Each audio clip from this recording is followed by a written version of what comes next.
All right, welcome back to the 5-day book selling workshop. We went over day one, we covered a bunch of foundational information. Hopefully you signed up for an Amazon account. Do you think they signed up?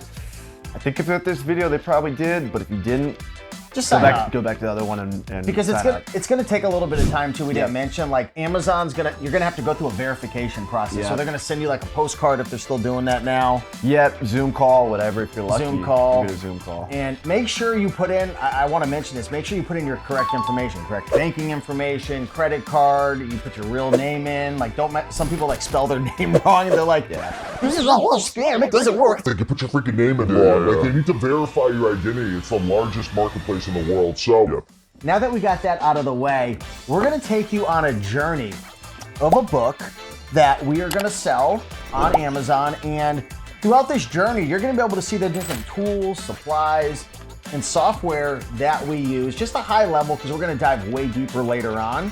But if you've been wondering, like, you know, how do you sell a book? Like, what are the tools and supplies? You know, that's what we're gonna cover. Exactly. So how you feeling, man? You excited? Feeling good. I'm ready for this. We're gonna take this book from determining whether or not it's profitable, and we're gonna show you exactly how to send it out to Amazon. We're not gonna go super in depth, but we're gonna take you through the journey of the book. So the first thing you're gonna need is Scout IQ. Use the link below. That's gonna give me and Steve some coffee money if you guys sign up with that. It's a 14-day free trial.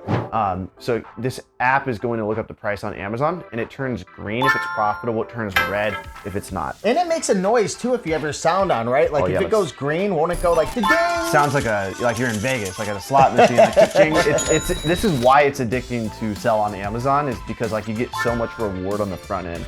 Let's go ahead and scan this. Boom, baby. $15 profit. Now this is after all Amazon fees. You can click here. See the referral fee is $4.38. That's Amazon taking their cut. Closing fee, $1.80. FBA fee, blah, blah, blah. So you can go there if you're really confused about the fees and see the breakdown. But this is going to give us $15 profit after we list it at $32. Now let me stop you real quick. You scanned it with your phone. I thought that you, and I'm gonna kind of play like beginner here, because, you know, obviously I've been doing this for a while, but some folks are gonna be like, what the heck? Like, what's this barcode scanner? Why'd you scan it with your phone? Can you break this down? Yeah, so if you see here, the phone actually can scan barcodes. So the phone has a camera, every phone does, and you can easily just scan barcodes just like this, boom. But if you're a speed demon, ding, I love that noise, and you want to make a ton of profit, and you're at a place that has 10,000, 5,000 plus books, you can connect this Bluetooth scanner to your phone, which allows you, I was able to scan 1,000 books per hour back in the day. Yeah, which is like crazy fast. And so Mama Profit probably scans 100 books per hour, maybe if she's going fast. But Mama Profit knows the good sources, so she's able to get good places with like 10% acceptance rate. I was going to sources that were 1 to 5%. So I knew mathematically, if I could scan 1,000 books per hour, I could find anywhere from 10 to 50 books. So the name of the game is speed. So if you're really gonna commit, we do recommend the Nautilus scanner. And that's day 3. So in day 3, we're gonna go to my dining room. We're gonna stack up a bunch of books. We're gonna scan through everything, and we're gonna go step by step how to analyze and everything. Now, one thing I wanna share as well is you could also use the Amazon seller app as well to scan. So show them the crazy technology. So you could scan the barcode like that to look up the item, or you could scan the actual cover. Let me go back here. Yeah, this is crazy, guys. So you could scan the cover just like that, and it'll pull up. I show people this at like Thanksgiving and Christmas, like in parties. Like you can scan the cover of the book and it finds the book. How crazy is that? As long as there's unique artwork, it can pull it up. So that's number 1, and I've got my, you know, I like to stay organized here, so we've got our handy professional little checklist. So we've got the phone, we've got the barcode scanner and Scout IQ. Now this is a Natamoo. We'll put links and everything down below for you guys, the Scout IQ, the Natamoo and everything. Now what's the next step? Let's continue taking this on the journey. So you've scanned it, you have now determined that you want to buy it. What if it has some issues, and maybe it has some, you know, I don't know, maybe a sticker dirty or some stickiness on there. Yeah. Here's a sticker. Yeah. Pull that sticker off right there. Yeah. So tell me what to do. Tell me what to do. My personality, I just send it in. But some people are like, I don't want bad reviews. I want to make sure the book's in perfect condition. I care about the book. I care about the customer, blah, blah, blah. I'm just like, I'll send it in, whatever. Yeah. But if you have stickers and you do want to make sure the customer's happy, which, you know, is a good thing to do, you can peel it off like this. The reason why I don't like doing this is because it leaves it all sticky, and see how hard that was for Steve? That's why I recommend using Goo Gone. Yeah. Goo Gone is, you can just spray it a little bit like that, and then you can also use Scotty Peelers, all different types of tricks. Get up in there. That's like that. such a good tool. Scotty Peelers are like $9. Yeah. Now the problem is like some of these things will be on forever and it'll be hard to get off. Oh wow, that came off Dude, nice. I'm a pro, bro. I've been doing this for a while. Oh man, that's nice. There we go. And so yeah, you can do this. I think it's personally like a little overkill, but starting out, you know, you're a little paranoid, you might want to do it. So you can use Goo Gone for that. And at the end of the day, you have to understand, you know, when it comes to books, like if you sell a book as good condition or very good, based on, you know, the terms of service and like Amazon's condition guidelines, it already has like some wear, it has some use. So like, it's not a big deal. Like there's some people too, and a lot of people ask like, do I need to polybag my books? You know, my mom does a lot of this and I honestly don't think it's necessary, but some folks, they're concerned about the condition. You know, you can put it in a poly bag if you would like, just like this. Now this, I will say this is important if you're ever selling a textbook with an access code. Sometimes they have a card that slides in. In that case, yeah, Polybag's good. Other than that, I've sold thousands of books and I never do this. Yeah, and you want to make sure if you're using a poly bag, it always has to have a suffocation warning on it. Sometimes, a lot of times what we'll do is I also have some stickers here, just like this, right?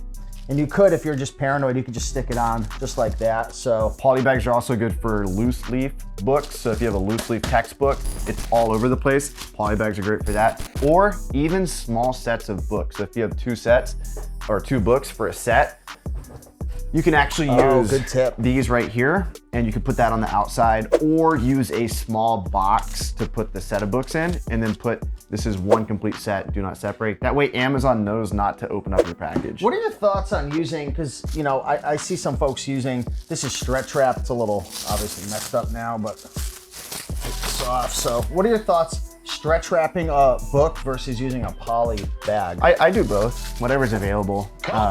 I only use it for like loose leaf books or for sets of books, but this is really good for sets too. Like let's say you have a Harry Potter set. Harry Potter sets are profitable if you can get them at good prices. Wrap them up with this, either one. All right, so we talked about kind of cleaning, prepping. We'll dive definitely more into conditioning books when we're analyzing and whatnot, and we'll share with you all of our condition guidelines, condition scripts, 100% free. So what's the next step? I'm gonna sit down and get prepared for, there's our barcode scanner. I want you to continue walking us through this process, and I'm gonna have a sip of coffee here and try not to knock it over. So now what we're gonna do is take this book. You have to cover up the barcode with what's called an FNSKU label. An FNSKU label is Amazon's label they give you that you put on the book. You wanna show them, print one out real quick? Yeah, Zach, you wanna come around real quick and do you wanna explain like where we are? Because people always ask like, how do you get this label? What's the label for? Like, how do you, you know, what is this barcode? Like, kind of break it down. So first of all, we use a Rollo printer. This is a thermal printer that is going to not use any ink at all. And it's just gonna etch the barcode onto the label. You can get UPS labels for free from ups.com. All you need to do is set up a business account. So you never have to pay for ink at all. I paid for these. Yeah, it's a little difficult, but if you set up a UPS account, I promise, just call their 1-800 number. You'll get free labels for life. There's also these labels here. These are the book labels. We'll link below the cheapest labels you can get. But we like Rollo because we can print not only shipping labels for the boxes of books, but also the book labels themselves.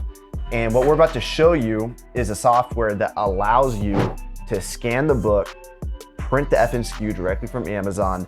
That FNSKU is going to let Amazon know, hey, this is Ann's book or this is Steve's book. So when they receive your inventory, they're not gonna scan the barcode of this, they're gonna scan the new barcode that you put on it that's unique to your Amazon account. And we'll show you exactly how to do that right now. Yeah, it's super duper important. And I do wanna mention as well, I know I'm obviously looking at the computer, you can do all of this for free with Amazon Seller Central, but even if you're on a budget, this is a big but, okay?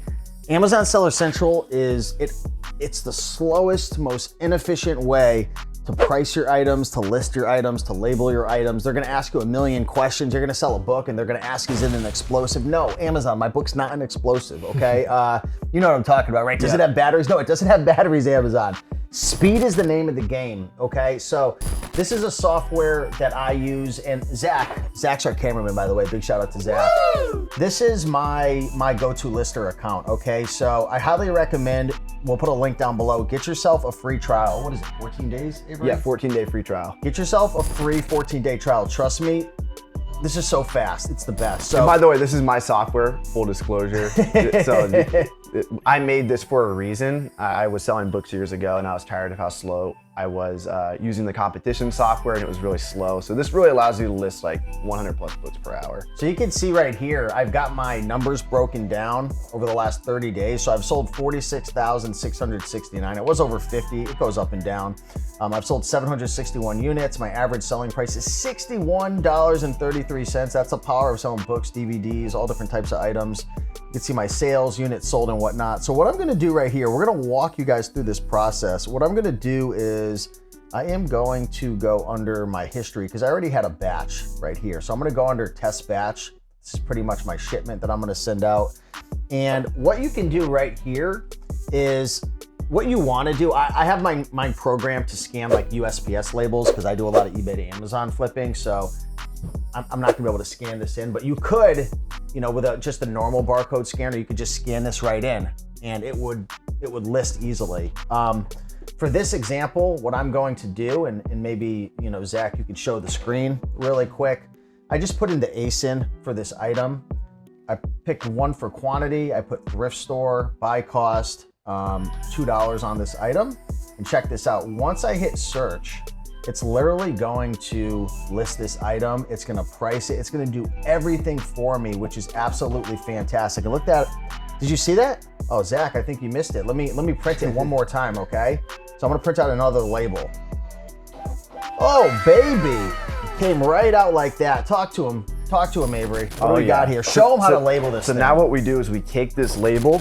We wanna cover up any existing label because remember, Amazon's $15 per hour employees are gonna start opening those boxes and scanning like madmen. So make sure that the barcode they scan, the only possible barcode is your barcode. So see how I covered up this barcode here? If they scan that, that's bad news. That's money out of your bank account. They might misplace it, but if I put here, they scan it, they 100% know Dorothy's book is at the Amazon warehouse. You'll get a notification on your phone that they received your book, and then what they'll do is they'll put it on the shelf and they'll store it so when the customer purchases it from you, they can prep, pack, and ship it directly to the customer. But before we do that, we got to put it in a box to ship it to Amazon first. Let's get a box together, man. Show us how it's done. Here, let me clear some space for you. I recommend using small Lowe's boxes or small to medium size, generally small Home Depot boxes, or even extra small Home Depot boxes. And what we're gonna do, because you don't want to overfill the box. If you get a large size box for books or a medium sized box, way too big. 12 by 16 by 12 is about the perfect size for a box of books. So what we're gonna do, let's fold this down. Oh yeah. Oh yeah, watch this. Watch a pro in action. Oh yeah. There we go. 2. You wanna know a pro tip? Yes, sir. I'll show you. Give me the tape gun, I'll show how to work the magic. So if you're living in a state, anywhere on the East Coast at all, if you're out West, you're probably safe. But actually you can waterproof this and protect your books from getting water damage. I used to, when I started, man, you know me, I don't care about little things like that. Yeah. But dude, I've been running a business where people ship me books. You will not believe the quality of books that they come in after UPS or USPS handles the boxes. It's terrible. So what you can do, and it's not really their fault, there's weather that exists, you know, it rains, it snows, whatever. You can cover that up. I would actually make it a little bit longer. And then now I'm actually waterproofing the whole box. So do that on each side. I promise you, this will help out long term. It's well worth the investment. Boom, baby. I use a ton of tape. So people always, it's funny in my YouTube videos, people are like, you're using so much tape. I got $500 profit in here. You don't think I'm gonna spend 50 cents? Exactly. And I always like to tape off, like if you use these Home Depot, Lowe's boxes, Yep. I like to always tape over this little, insert You have here. no idea what the journey of this box is going to be. The employees are going to be throwing it around. It's going to be going all over the place. So make sure definitely over taped and under taped. Yeah. So when you're selling books, like usually it's like 20 or 30 books you could put in a box. It depends if it's like textbooks or like little ones or whatnot. But I don't buy like the extra expensive like double corrugate, whatever it is. Like, how there's like the heavy duty ones. I don't use the heavy duty ones. These are just the regular ones right here. And I buy these off Lowe's.com. Yeah. There may be some cheaper options, but they just get shipped right to my house. Behind me, Zach, if you want to show, I've got the bigger boxes. That's really good for like board games and bigger electronics and items that aren't as like dense. If you are shipping textbooks, I'm gonna play devil's advocate here. I actually do recommend the heavy duty boxes. We see different sides of things. Steve only sees shipping out. I run a book business where we receive a lot. And dude, these little thin boxes with textbooks on the corners, I promise you, like it's actually insane. Like a lot of times, like, so my partner at restrictedinventory.com, he was like, dude, all these, like, you don't run a pack boxes. And I'm like, dude, these are coming from all over the country. All these people are sending us books, and the corner of these books are like digging into the box. And I'm getting big textbooks shipped to me. But yeah, dude, it's a big problem. But is it because, and let me ask you a question here, is there a specific way to put the books in the box? Yeah. Like, how do you want to put the books in the box? So what you want to do is you want to make sure the pages are facing inwards, especially with paperback. Obviously, put the bigger books in first. You don't want to do it this way, but think about it. Like a big textbook that's hardback is going to be digging into the corner. So if you're shipping big books, I actually do recommend getting the heavy duty boxes. I've never used them. Yeah, man, I'm telling you, it's worth the investment if you're shipping big textbooks. If all your books look like this and they're smaller paperback, you're probably safe. But what if you use some of like, I get tons of void fill and different things in the mail. What if you kind of put it around the perimeter? Would that help a little bit? It definitely helps mitigate the risk. You don't ever want to ship books. See all this space here? You don't want it to be moving around. So we'll stack this up, and we'll probably have a more in-depth video on how to pack a box later. Yeah, so for now, just watch the video later. We'll show you how to really get in the nooks and crannies, but you don't want space. You don't want these books moving around.